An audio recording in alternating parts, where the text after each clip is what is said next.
A very warm welcome to you all. I'm utterly delighted to be your guide for today's explainer, where we'll be exploring the rather refined art of delegating to GPT 5.5. Now, if you've been utilizing artificial intelligence in your daily workflow, I'm sure you've noticed a distinct shift in the wind recently.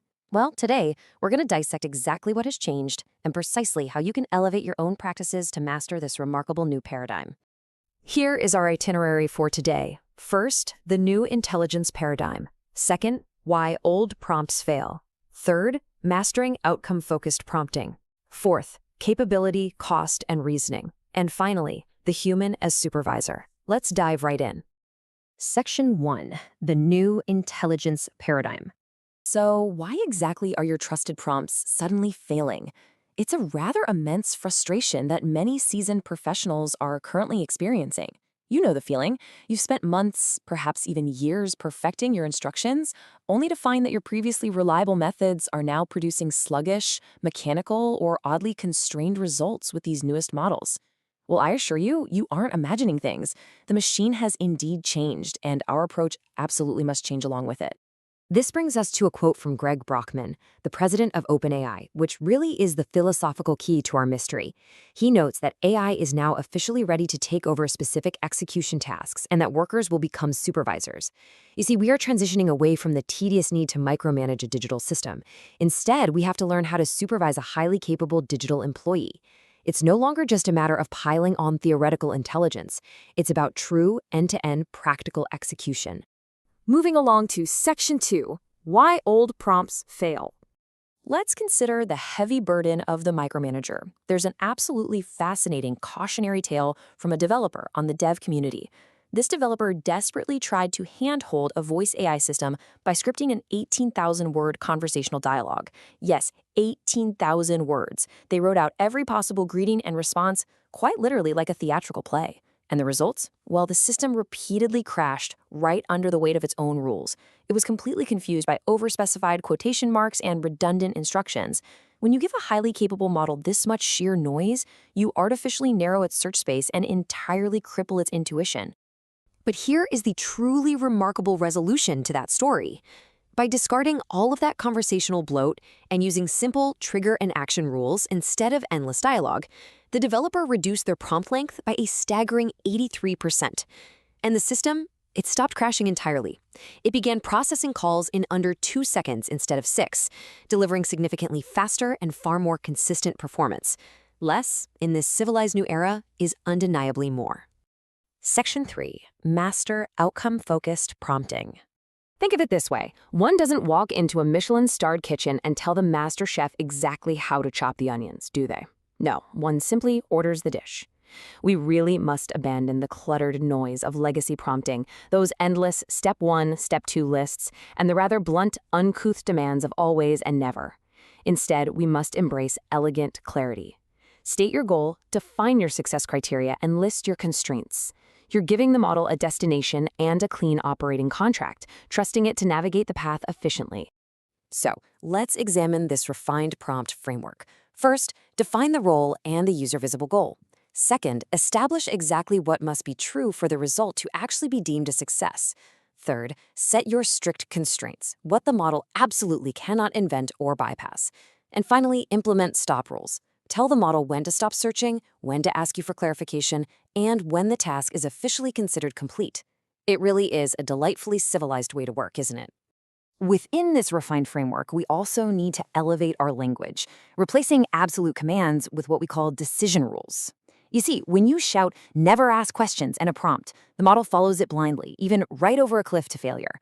But by writing conditional instructions, like ask for clarification only when missing info creates risk, you impart judgment. You're allowing this highly sophisticated model to navigate ambiguity with real grace. Now, here's another tremendously tasteful tactical concept to master, the preamble. Because GPT 5.5 actually thinks deeply before it acts, it may appear completely silent for a moment. To avoid the terrifying perception that your system has crashed, you simply instruct the model to emit a 1 to 2 sentence update before it begins complex tool calls.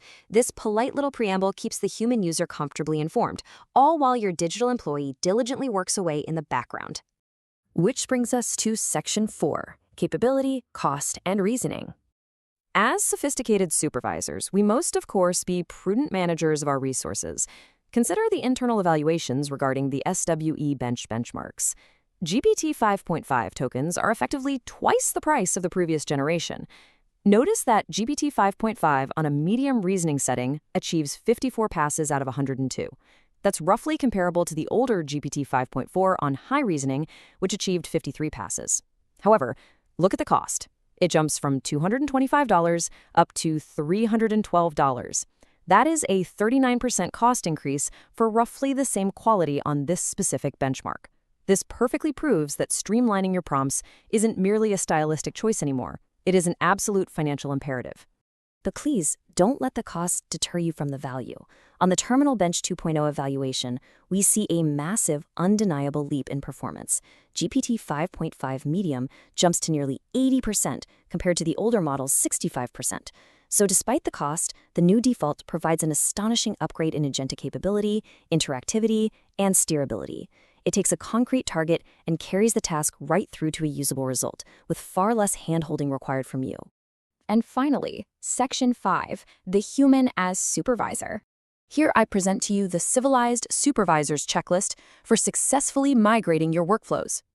First, start entirely fresh. Throw away those old, noisy legacy prompt stacks. Second, for user-facing bots, separate the personality, that is, how it sounds, from the collaboration style, which is how it works. Third, set strict retrieval budgets and citation guardrails, so it doesn't endlessly search or, heaven forbid, invent facts. Fourth, treat the reasoning effort as a last-mile knob. Default to medium or even low for basic tasks, and only escalate when the complexity truly justifies the cost. And finally, a rather clever trick for you. Utilize the built-in free GPT-5 prompt optimizer. It's a marvelous way to learn these new habits because it will automatically rewrite your cumbersome instructions into the sleek, polished format the model desires. I must, however, offer a polite yet firm warning about something we call the literalness trap.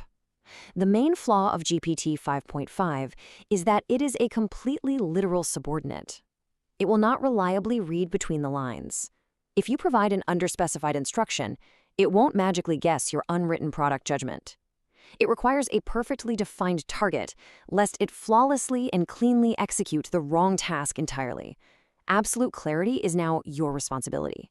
And so we conclude with this rather provocative thought. Will you continue the exhausting, uncouth habit of micromanagement, stubbornly clinging to the process-heavy scripts of the past? Or are you finally ready to embrace outcome-focused clarity and become the CEO of your own automated enterprise? The tools are now sophisticated enough to follow your lead, provided you know how to give the order. I sincerely hope this explainer leaves you eager to master your digital delegations. Thank you so much for your time today, and happy supervising.